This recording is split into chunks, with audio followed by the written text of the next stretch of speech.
Well, that was the year that was. It has ended as freakishly, as violently as it began.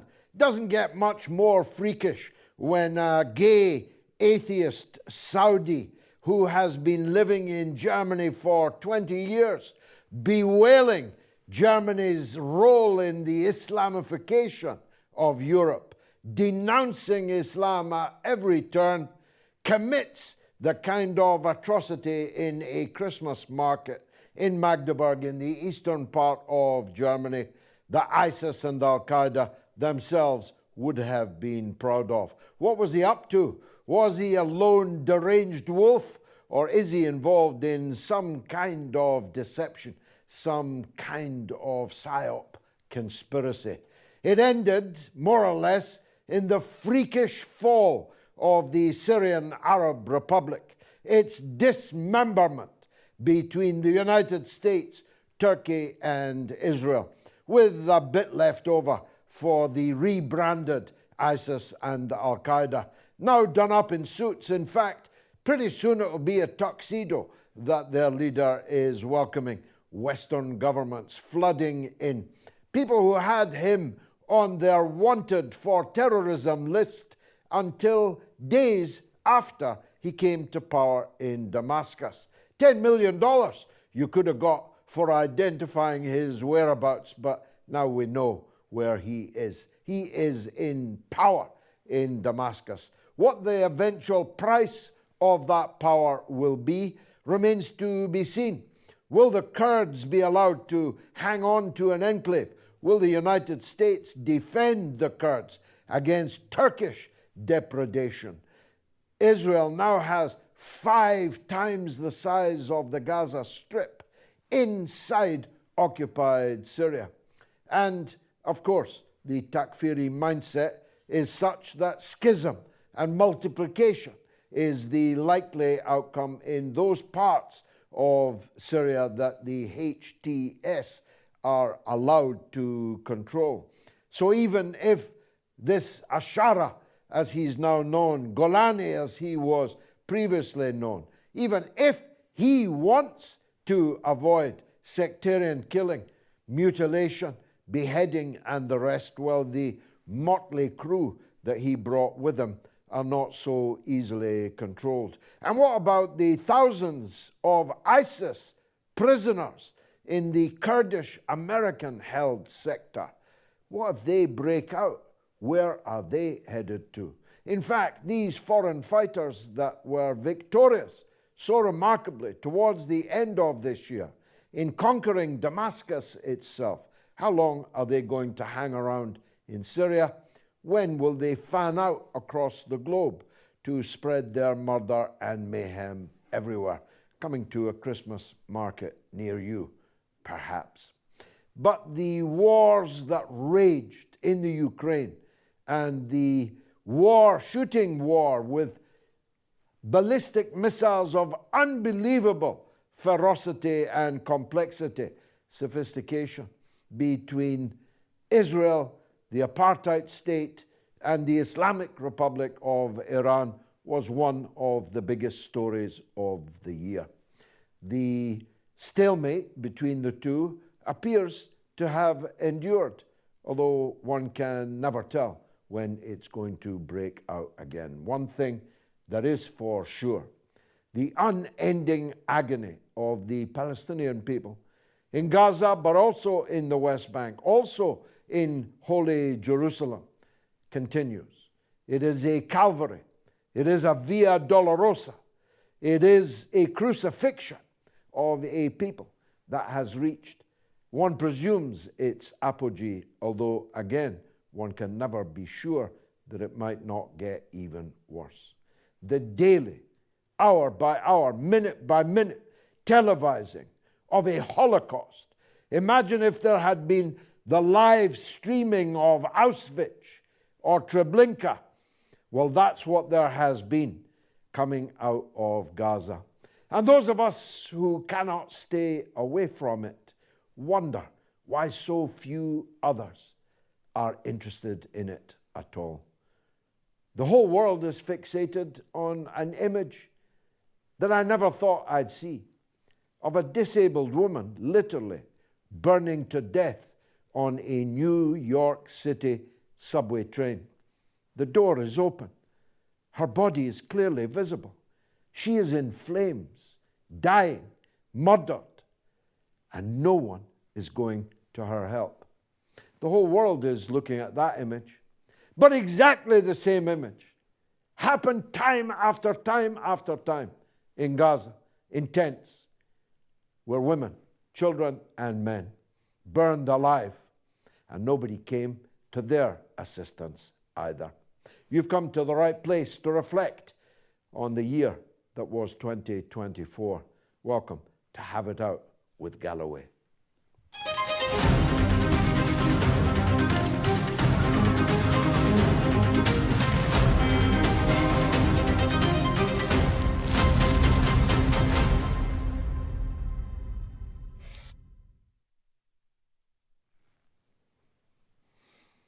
Danny Haifong, an author, journalist, and analyst, is one of the biggest figures on social media. He's host of the self-titled YouTube show covering geopolitical developments shaking up the world around us. And frankly, it is peerless. He has hundreds of thousands of followers and millions of viewers. He joins us now on Have It Out with Galloway. Danny, thank you. Wonderful as always to see you. I tried to give a taste there in a short monologue of 2024, but I could have spoken for 25 or 55 minutes about 2024. It was a remarkable year. What stood out during it for you? What stood out to me, George, and it's an honor and pleasure to be here, thanks so much for the invitation, is how critical the geopolitical scene has become moving toward truly a World War III scenario on all fronts. So in your monologue, you mentioned Gaza, and we all should be paying attention to the plight of the Palestinian people because that has endured, this genocide has endured for the entire year. But what we should also make note of is how this genocide in Gaza broke out into an all-out regional war, which now with the fall of Syria looks like a very difficult period for the axis of resistance. But over this period, the axis of resistance grew stronger. Iran and Israel took part in direct strikes on each other's territory. And this all portends what the future of West Asia is going to be, which is a massive global geopolitical war, which the United States, as a declining empire, is going to continue to fuel from here to come. So that's just one element that I was watching out for in 2024, one of the big highlights. Another huge highlight, of course, is the fact that we are now in year 3 of the conflict in Ukraine, and that this conflict has only escalated toward its own kind of World War III scenario, where we have Russia and the United States directly trading jabs and strikes against each other via Ukraine. We've seen Russia launch its historic Oreshnik missile, which is unmatched in military technology. And we are going to continue to see, going into Trump 2.0 in 2025, the continuation of these tensions, because in both of these arenas, George, we know that the ultimate target is the leaders of the multipolar world, Russia and China. So these huge highlights, all of these atrocities that the United States and its collective West allies have partaken in, all of the disastrous, the genocidal, the mass death, the crises that we see in these two big hotspots in the world, all lead down this road. The fall of Syria, the ultimate agenda of war with Iran, the ultimate agenda of war in Ukraine, they all lead to the same place, which is a United States-led war on Russia and China. Those were my big highlights, and I think we have to place the plight of the Palestinians as well as the plight of all people around the world who have suffered from this and who will suffer from this now with the fall of Syria in this context. We'll turn to Trump 2.0 as you describe it in a minute, but let's look at the Joe Biden era coming to an end very fast. The Wall Street Journal, that house journal of the American elite, has treated us for the last week or so to the horror story that was the Biden administration. It turns out they revealed that Biden was actually clinically senile, suffering from dementia, before he even entered the White House in 2020, and that they were all lying about it throughout. All the journalists, all the officials, all the generals, they were all lying about the fact that the Western world was being led by a dribbling idiot. Who was really running the show then? And what was their goal, and did they achieve it? If 2024 taught us anything, George, it's that the United States, in all realms of policy, is controlled by an unelected elite that sits in corporate boardrooms, that sits within the unelected deep state. That is who runs the United States. It is the intelligence agencies, it is the bureaucrats, and then it is those who pay their salaries, the lobbyists, the corporations, the monopolies, etc. That is who has been running this. And of course, the figureheads around all of this are people like Mr. Sullivan, Jake Sullivan, Antony Blinken, these types, functionaries, complete careerists with absolutely no independent thought in their minds beyond what will serve the empire. So Joe Biden's presidency has been a disaster. In 2020, you mentioned that they all knew this already. Well, so should have the American public, because during the 2020 election, there were a lot of questions. It was a historically baffling election, if we remember it, especially the Democratic Party primary. There were about 10 plus candidates all running to try to essentially snuff out Bernie Sanders' campaign. Then they all united around Joe Biden at the end to do just that. But even during that time, there were a lot of comments about Joe Biden's gaffes, they would call them. These snafus, these little mistakes he would make when he would talk, he would forget things. And all of that should have told us that he already wasn't in his right mind. Now, policy wise, Joe Biden has always been horrendous. He's always been a servant of the oligarchy and one of the most loyal, given the fact that he is the top recipient of APEC money, essentially in the history of the United States, still holding that leadership role to this day. But with that combination of cognitive decline, we have seen the unelected deep state, these oligarchs, these careerists take the world to the precipice and completely neglect the needs of U.S. workers, which has made Joe Biden's presidency one of the worst in U.S. history. It was a battle between the old world and the new. It's a cliche, Gramsci's line that the old world is dying, the new world is struggling to be born. We live in the time of monsters. But it all came true in the last year. But I want to put it to you that the old world is not as close to death as we liked to think. The new world is not so close to birth as we were hoping for. There's all still to play and fight for between the old world and the new world, isn't there? Yes, and I believe that this was always the case. And it is easier to have optimism when there is momentum behind the side of the multipolar world. And it's more difficult to have that optimism when it appears that certain events like the collapse of the Syrian Arab Republic occur. However, I believe that overall, my assessment of the situation is that at this point, the United States empire, if we look at it as the unipolar world, the old world that remains dominant, even in victory, there are many hurdles, many challenges, and many defeats. I just note about Syria, for example, the United States has for many years now had to conceal its involvement in the overthrow of the Syrian government to a much greater degree. And that is because, if we remember in 2014, the direct involvement of the United States in the affairs of Syria was becoming increasingly unpopular.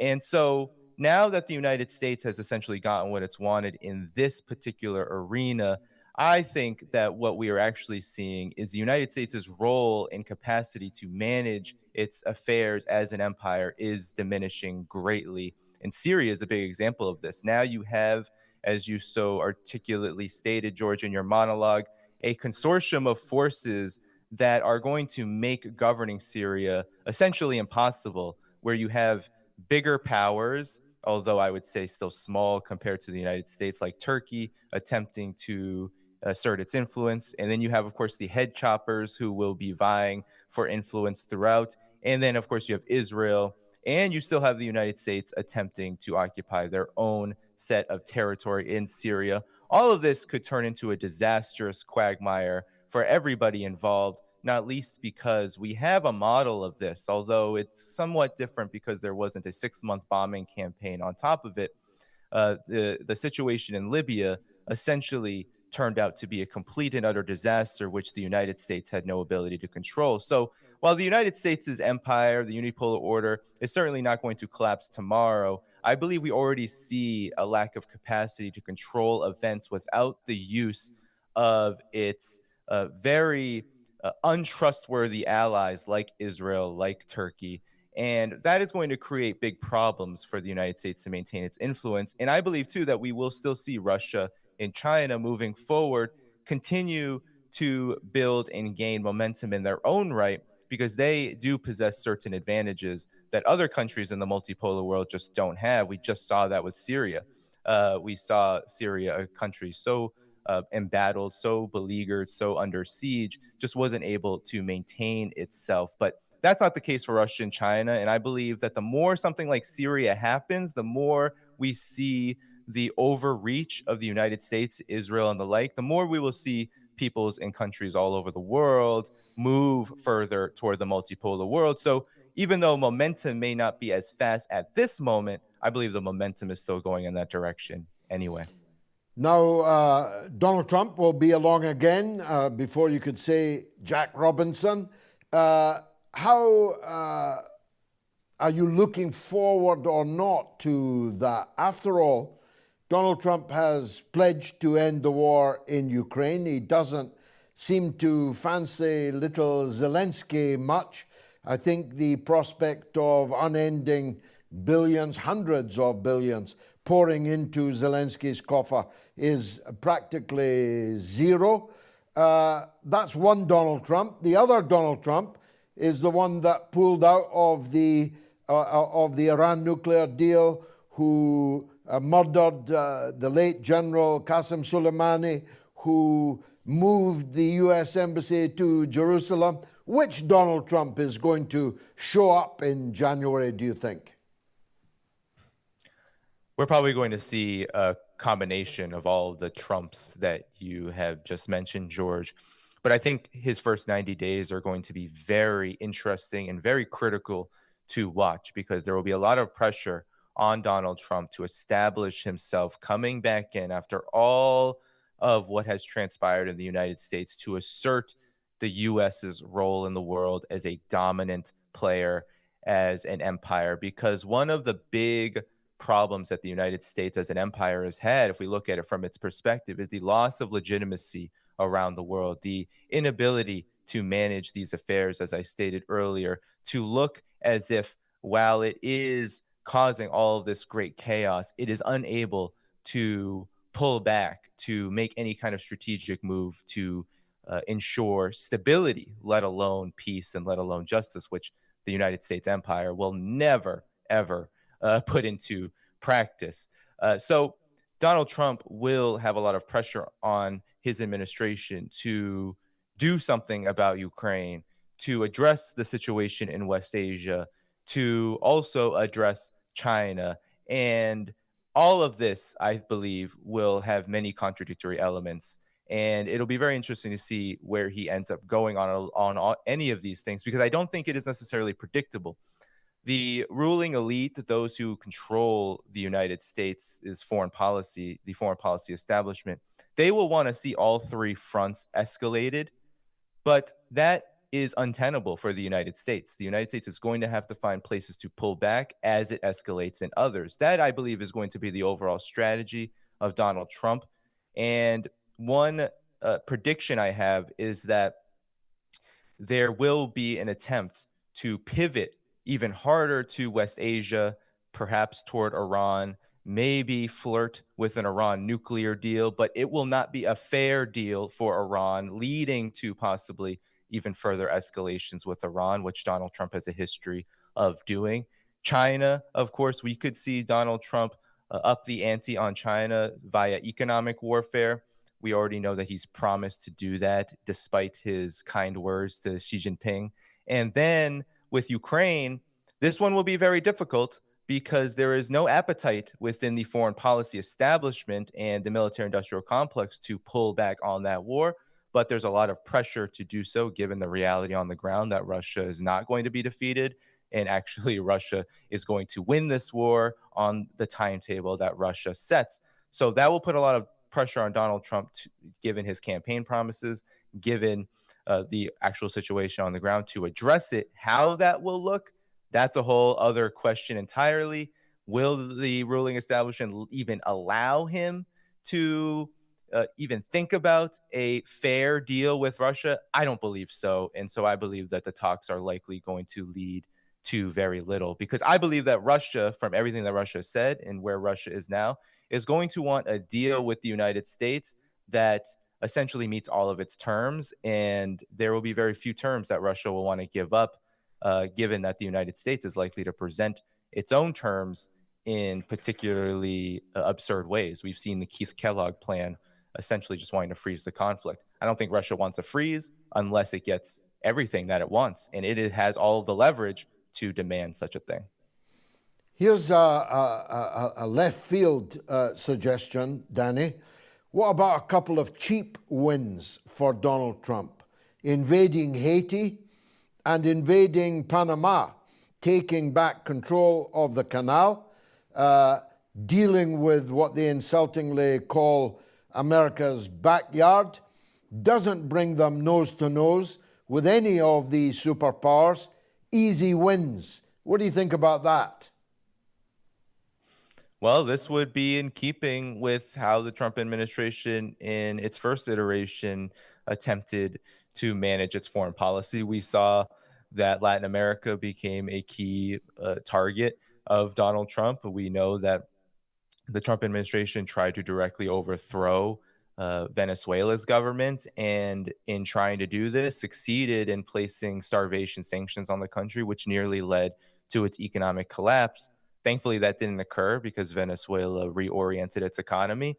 But nonetheless, there is a track record of this, and it would be absolutely unsurprising if Donald Trump went these routes. I don't know about the first 90 days, but certainly over the next 4 years, should he make it that far, that is a big possibility, because the United States empire doesn't rest. There are these huge flashpoints, these huge geopolitical aims and goals that the empire has. But those goals, as I said earlier, in my estimation, are actually out of reach. While the United States empire may not decline and collapse, unipolarity may not be over tomorrow, there is absolutely no way, if you look at the layout and the strategic situation in the world, that we can see the United States going to war with Russia directly, going to war with China directly, even Iran, without a potentially nuclear situation igniting.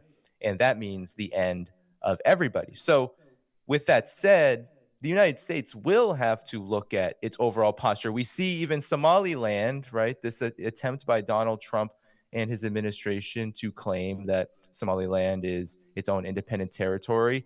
That is all part of the overall policy in Africa that the United States has, which is to try to isolate Russia and China, kick them out of the African continent militarily and economically, and in doing so, militarizing the African continent for those aims. And so I believe that's what the whole Somaliland issue is about. And it is smaller, at least on the geopolitical scale, than these other flashpoints we've been talking about, and are completely within the realm of possibility of where Donald Trump's administration may set its focus in order to do exactly what I said earlier, which is to establish itself as a serious presidential administration. The enemy never sleeps, but thankfully neither does Danny Haiphong, and me for that matter. Danny, thanks for joining us. Let's turn to the studio audience on the video wall. And let's take, first of all, Warren Thornton, who's a well-known journalist in the West Country of England. Warren, what would you like to say? First of all, many happy, should I say, very Merry Christmas to you. Thank you. Given that the idea of EU troops in Ukraine is just in essence a NATO backdoor entry into Ukraine, will President Trump be A, smart enough to recognise this, and B, will he be smart enough to walk away from NATO altogether? Well, you know, I think, Warren, that the coming struggle for Donald Trump will be very important. There are people in his circle, like Tulsi Gabbard, like Tucker Carlson, to some extent like Robert Kennedy Jr., and to some extent like Elon Musk, who would actually prefer to make money and to settle some of their long-standing goals. In Kennedy's case, the war for America's health against Big Pharma and so on. In the case of Musk, greater and greater reach and all the way to Mars, if he can get there. Carlson is in a learning curve second to none anywhere in the world. He's emerged as the greatest broadcaster in the world, but a man in transition from one political animal to another. They're on one side of the table, fighting for Trump's attention and agreement. But there are, of course, many others, malignant actors from the swamp, people like Marco Rubio, like Lindsey Graham, and others. So it's by no means certain whether Trump is going to go this way or that. Most likely, as Danny Haifong just said, we'll see all of these Trumps from time to time. We'll see him doing the right thing here, at the same time doing the wrong thing there. And coherence is not something I'm expecting from the new Trump administration. But like a stopped clock, he might be right twice a day. Thanks for that, Warren. Meshach Taylor is a teacher in England's Stansted area. Meshach, what would you like to say? George, given in light of the resistance in Yemen holding firm and delivering some strategic blows, what do you think is their role now in terms of Syria and Palestine? Well, Yemen is now the outlier in the Arab world. It is the only state in the Arab world that maintains belligerence against the Israeli occupation of Palestine, the genocide in Gaza. It is the last castle of Arab dignity, and it has its Arab and Islamic identity absolutely pristine and intact. And that makes it a very big target for the empire. To this point in time, Yemen has demonstrated not just courage beyond imagination in the Arab world, but a level of skill and warrior spirit that surprises even me as an admirer of the Yemeni people. All of my life, almost literally all of my life, the first anti-imperialist struggle I recall supporting was the one in 1968, the uprising in the crater in Yemen, in the crater district where the Yemeni people were fighting British soldiers, Scottish soldiers for their freedom. Even someone like me is amazed at the regularity and the level of skill involved in their delivery of these strategic blows that you described. But the enemy has begun to strike back. The level of savagery of the UK-US alliance attack on Sana'a, the capital, just the other day. Well, I mean, the video was spectacular. The regular attacks on the ports, on the infrastructure, and now on the people in Yemen is very, very high. But the leader of Ansar Allah, the resistance movement there in Yemen, said yesterday they can hit us if they like with atomic bombs, but they will never stop us fighting for Gaza and for the dignity and the survival of the Palestinian people. I found it difficult to read those words without shedding a tear, especially when I compare and contrast them with the silence elsewhere in the Arab world. So I expect that the Yemenis will fight to the last man. Their sanctions that they have imposed on the Red Sea are now virtually total. No ship can pass the Red Sea if it's on its way to or from the genocide state of Israel. And those that want to patrol the Red Sea to give safe passage to the Israeli shipping is coming under remorseless attack, and I've lost count of the number of vessels from Western countries seeking to police the sea for Israel that have gone down into Davy Jones's locker. It is a truly extraordinary story, and not enough people think about it and talk about it. I'm glad that you did. Thank you for that. Tom Sullivan, another well-known journalist in London. He's up next. Tom, what have you got? Hi, George. Good to speak to you as always. If you allow me briefly, I just want to pick up two things and kind of ask one question based on it. So I think we've kind of seen that as we approach Trump actually going into office, being inaugurated, we're seeing a lot of banana peels being thrown under the wagon.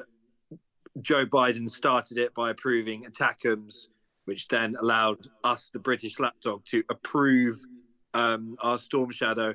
I don't know if there's any truth in it, but there are reports today coming out of Russia that Moldova's pro-EU president, who won by a whisker, is potentially getting plans to invade Transnistria, which has been, as you know, it has Russian soldiers, it's on the border of Ukraine, it's been a frozen conflict since 1992. And suddenly out of the blue, in December 2024, she thinks that's a good thing to do. So we have this kind of alliance of evil merging between neocons in Washington and the as self-proclaimed fluffy pro-EU liberals in Europe. Do we have, George, a strong enough alliance of good forming to counter that? I remember the other day on Piers Morgan, Piers was shocked to find out that you were rooting for a Trump victory. Those of us who know you are less shocked. But my general question to you is, do you believe that there is forming, or that we're able to form an alliance of good, whether it's left, right, whatever you want, whatever these labels, Christian, Muslim, whatever it is, against these forces of evil, which do happen to be coalescing right now more than ever? Wow, what a brilliant question. I'm grateful to you for it. I did see these reports emanating from Moldova, which is itself a fake country. And you mentioned that the leader of Moldova was re-elected by a whisker, and that only because they rigged it. So imagine if they had not rigged it, what that whisker would have looked like. They effectively disenfranchised all the Moldovan citizens that were living in Russia, a huge number, and did everything that they could to ensure the outcome amongst Moldovan exiles. The vote on the basis of the people actually in Moldova would have seen her comprehensively defeated. Counting the votes fairly of the Moldovans living in Western countries would have seen her defeated decisively. and allowing the votes. They only had one polling station in all of Russia for the Moldovans, who are spread right across the country there. So this is a very rickety chair, the Moldovan government. If they were to launch a military attack on Transnistria, it'll be the last thing they ever do, that's for sure, because the Transnistrian people are Russian people, just like the people in the Donbass are Russian people. Moreover, the Russian armed forces are there perfectly legally as part of a peacekeeping operation, which, as you say, arises from a conflict now more than 30 years old. So it's also got, by the way, the world's largest ammunition dump in Transnistria.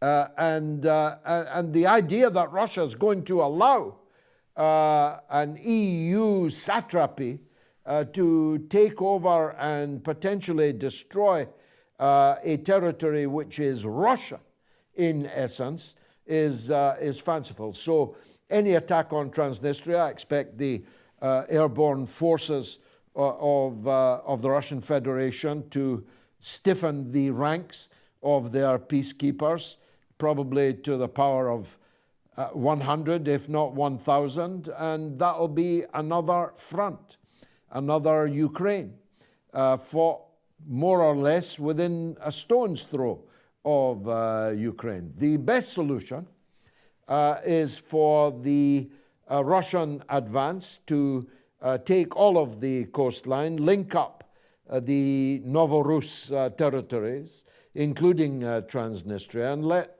Moldova do what it wants, although the Romanian people have a point of view on Moldova, which is a breakaway from Romania, which was once upon a time a part of the Soviet Union. Do we have an axis of good enough to stand up to the axis of evil? Well, we'll soon know, I think, in 2025. Let's go to Dar es Salaam, the House of Peace, where Sakina Habib has a question. Sakina, welcome. Thank you so much, George, for having me on the program. My question is that why is it that the Western leaders are celebrating Assad's fall as an opportunity for Syrians while remaining totally silent as Israel continues to invade and steal their land? And what does Syria's fate hold now after Jelani's rule? Well, I've got to tell you that to ask that, Sakina, is akin to asking why does a scorpion sting? The truth is, what's happened to Syria was what they wanted to happen all along. There is no contradiction between freeing Syria and granting some of the prime land and water of Syria to Israel. This was their plan. The people who fought to overthrow the Syrian government knew that that was their plan. It's a quid pro quo. We will help you to overthrow the al-Assad government, and in return, you will expel the Palestinian resistance. You will disarm the Syrian people, and you will allow Israel to occupy a very considerable part of your country. You know, Israel is 20 kilometers away from Damascus. It could drive into Damascus in 25 minutes, any time that it liked. Who's going to stop them? The Syrian armed forces have been destroyed. The Syrian weaponry has been eliminated. And a group of people who are, for the moment, I stress for the moment, because you can never be sure when you build a Frankenstein monster when it will break out of your control, but for the moment is entirely under your control. Ken Lovegrove is in British Columbia and has pre-recorded a question. Let's hear it. Hi George, with the removal of Assad in Syria, are we just seeing Israeli opportunism? We know that Netanyahu has openly promoted the Greater Israel Project. Or are we seeing this driven by the USA, who want to maintain the US petrodollar by controlling the Middle East, and Israel is their proxy? Just to put the question into perspective, 50%, China gets 50% of its oil from the Middle East, 10% from Iran, 12% from Iraq, and the rest from Saudi Arabia. We know that Israel and the USA, they talk about regime change in Iran. You yourself think they'll take down Iraq first, before Iran. So ultimately, is this just a USA grand strategy to control the Middle East and the flow of oil, using Israel as a proxy to undermine China? So who's really driving this, George? Is this the USA driving it, or is it Israel? I honestly think that that's a distinction without a difference.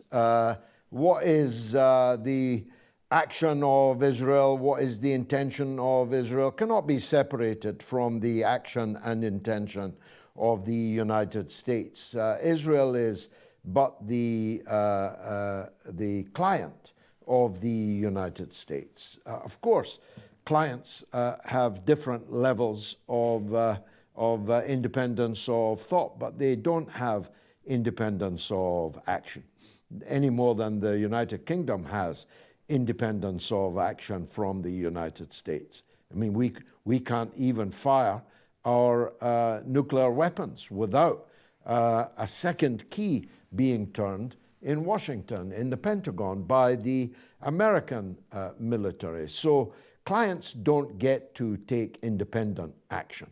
They can run off at the mouth, as Netanyahu frequently does, but they will not be able to act without the agreement of the United States. So I honestly think there's no difference between these two things. It's ultimately the head of the dog that wags the tail. Let's go to my old friend Fra Hughes in Belfast. Go ahead, Fra.